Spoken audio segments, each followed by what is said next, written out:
বিয়ের জন্য আজও মন্দিরের বাইরে আসেন দেবাদিদেব মহাদেব। 7 পাক ঘুরে সানায়ে সুরে জমে ওঠে বিয়ের আসর।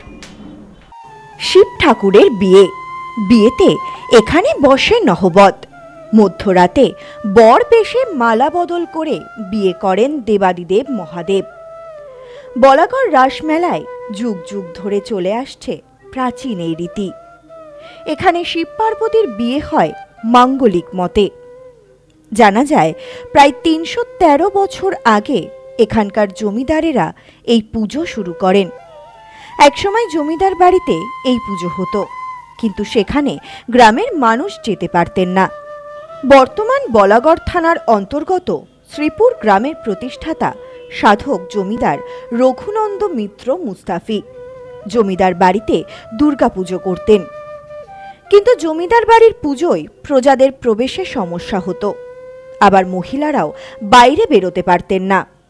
তা বুঝতে পেরে জমিদার বাড়ি থেকে কিছুটা দূরে বিন্দুবাসিনী পুজো শুরু করেন। সেই পুরনো প্রথা মেনে তিথি অনুযায়ী রাস পূর্ণিমাতে শিব পার্বতীর বিয়ে হয়।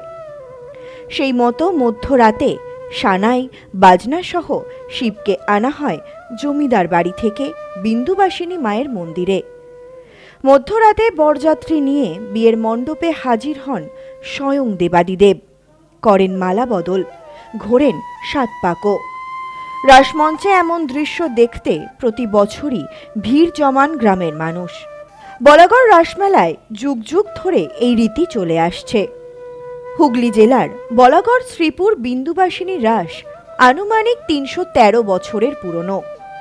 প্রতি বছর কার্তিক মাসের পূর্ণিমাতে বিন্দুবাসিনী মায়ের পুজো হয়। কয়েকদিন ধরে চলে এই অনুষ্ঠান। পুজোর পাশাপাশি বিভিন্ন ধর্মীয় আচার অনুষ্ঠান সহ সাংস্কৃতিক অনুষ্ঠান অনুষ্ঠিত হয় এখানে।